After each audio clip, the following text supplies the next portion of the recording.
అందరికీ నమస్కారం. వెన్నెల్లో చందమామ కథలకు స్వాగతం. ఈరోజు కథ సమతా రాజ్యం. రామాపురం జమీందారు పేరు రాఘవయ్య. అతడు చాలా స్వార్థపరుడు. పేదల పట్ల కొంచెం కూడా దయలేనివాడు.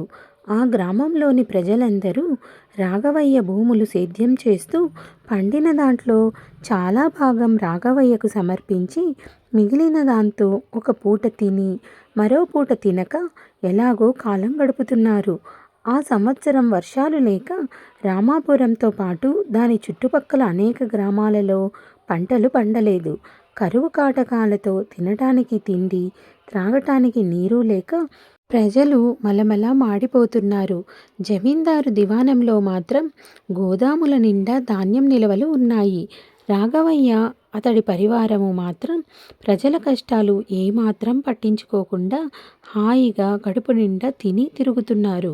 ఒకనాడు రామాపురం ప్రజలందరూ జమీందారుతో తమ కష్టాలు చెప్పుకొని తలా కొంత ధాన్యం అప్పుగా ఇమ్మని, తరువాత తమ రెక్కల కష్టంతో రుణం తీర్చుకుంటామని దీనంగా మొరపెట్టుకున్నారు. కానీ జమీందారు వారికి సహాయం చేయటానికి అంగీకరించలేదు. పైగా వచ్చిన వాళ్ళనందరినీ తన మనుషుల చేత బాగా తన్నించి పంపించాడు. అలా తన్నులు తిన్న నిర్భాగ్యులలో గోపయ్య ఒకడు. గోపయ్యకు ఒక కూతురు, కొడుకు. భార్య చనిపోయింది. అష్టకష్టాలు పడుతూ పిల్లలిద్దరినీ పోషిస్తున్నాడు. గోపయ్య కొడుకు అప్పటికి 4 ఏళ్లవాడు. వాడు ఆకలికి ఆగలేక విపరీతంగా గోల చేస్తున్నాడు. ఇంట్లో చారెడు బియ్యం కూడా లేవు. గోపయ్య, సుమతి ఎంత ప్రయత్నించినా వాడికి పట్టెడన్నం పెట్టే మార్గం కనిపించలేదు. చివరకు గోపయ్య బాగా చీకటి పడ్డాక జమీందారు భవంతి పెరటి గుమ్మం దగ్గరకు వెళ్ళి కూర్చున్నాడు. జమీందారు పరివారము భోజనాలు చేశాక వారు బయట పారవేసే ఎంగిలి విస్తళ్లలో నుంచి పట్టెడన్నం పోగు చేసి తీసుకొని పోవాలని అతని ఆశ. కానీ గోపయ్య ఎంతసేపు ఎదురు చూసినా విస్తళ్ళు దివాణం గోడ దాటి ఇవతలకు పడలేదు. గోపయ్య దీనంగా కిటికీ తలుపులో నుంచి లోపలకు చూశాడు.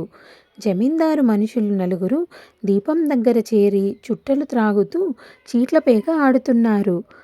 వారికి కొంత దూరంలో జమీందారు పెంపుడు కుక్కలు తమకు పెట్టిన అన్నం ఎక్కువై కంచాలు దూరంగా నెట్టి తోకలు ఊపుకుంటూ మరోవైపుకు పరిగెత్తాయి.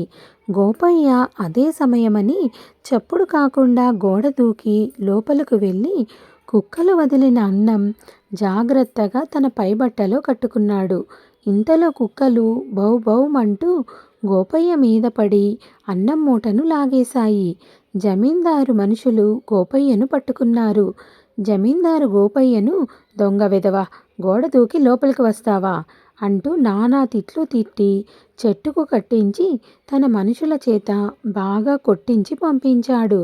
నడవటానికి కూడా ఓపిక లేక గోపయ్య బాధతో మూలుగుతూ దివాణం నుంచి బయటపడ్డాడు. దారిలో ఒక క్రొత్త మనిషి గోపయ్యకు ఎదురై అతడి కష్టాలకు కారణం అడిగాడు. "ఎందుకు బాబూ, మా కథలు మీకు చెప్పటమే కానీ మీరు ఆర్చేవారా, తీర్చేవారా?" అన్నాడు గోపయ్య బాధగా. "ఆర్చేవాణ్ణి నేనే, తీర్చేవాణ్ణి నేనే. ముందు ఏం జరిగిందో చెప్పు" అంటూ గోపయ్య కథ అంతా అడిగి తెలుసుకొని వెళ్ళిపోయాడు. ఆ మనిషి ఎవరో కాదు, మారువేషంలో ఉన్న ఆ దేశపు మహారాజు ధర్మపాలుడు. మరునాడే రామాపురం ప్రజలందరికీ ఆహారం అందే ఏర్పాట్లు జరిగాయి. ఆ తరువాత ఆ జమీందారు రాఘవయ్యని విందుకు రమ్మని మహారాజు నుంచి ఆహ్వానం వచ్చింది. విందులో మహారాజు, రాఘవయ్య సహపంక్తి భోజనం చేస్తున్నారు. ఇంతలో హఠాత్తుగా 2 కుక్కలు వచ్చి రాఘవయ్య భోజన పళ్ళెంలో జొరబడ్డాయి. జమీందారు చిరాకు పడుతూ వెంటనే తన చెయ్యి పళ్ళెంలో కడిగేసుకున్నాడు. "చూడు రాఘవయ్య, నువ్వు తింటుండగా నీ పళ్ళెంలోని భోజనాన్ని కుక్కలు అంటితే చీచీ అన్నావు, బాగుంది. మరి కుక్కలు తిని పారవేసిన దానికి మనిషి కకృతి పడితే ఏం చెయ్యాలి? అతడిని చితక తన్ని పంపాలి కదూ" అన్నాడు ధర్మపాలుడు. మహారాజు తనను ఈ మాటలు ఎందుకు అడుగుతున్నాడో జమీందారుకు అర్థం కాలేదు. ఇంతలో గోపయ్య విలువైన దుస్తులతో వచ్చి మహారాజుకు నమస్కారం చేసి రాఘవయ్య పక్కనే ఓ కుర్చీలో కూర్చున్నాడు. "మహారాజా, నన్ను అవమానించటానికే ఇక్కడకు ఆహ్వానించారా?" అన్నాడు రాఘవయ్య. కాదు, నీకు గుణపాఠం చెప్దామనే ఇక్కడకు పిలిపించాను. ఈనాటి నుంచి ఈ రాజ్యంలో జమీందారీలు రద్దు చేస్తున్నాను. పరిమితి దాటిన భూములను పేద రైతులకు పంచుతున్నాను. వెట్టి చాకిరీకి స్వస్తి చెప్తున్నాను. శాంతి భద్రతల రక్షణకు ప్రభుత్వం అవసరం గనుక నేను రాజుగా ఆ బాధ్యతను చూసుకుంటాను. కుక్క కంటే సాటి మనిషి విలువ ఎక్కువని నేటి నుంచైనా నీలాంటి మూర్ఖులు గుర్తిస్తే సంతోషిస్తాను అంటూ అతన్ని సాగనంపాడు మహారాజు. ఆనాటి నుంచి ఆ రాజ్యంలో జమీందారులు లేరు. సామాన్య ప్రజలు కూడా సమస్త సుఖాలు అనుభవిస్తున్నారు. మహారాజు కూడా ప్రజలలో తాను ఒకడై శాంతి భద్రతలు పరిరక్షిస్తూ సమతకు మమతకు వంతెన కట్టి తన రాజ్యం పేరు అటుపైన సమతా రాజ్యంగా మార్చేశాడు. కథ సమాప్తం. ఈ కథ మీకు నచ్చిందనుకుంటాను. నచ్చినట్టయితే లైక్ చేసి షేర్ చేసి మా ఛానల్ని సబ్స్క్రైబ్ చేసుకుంటారని ఆశిస్తున్నాను. Thank you.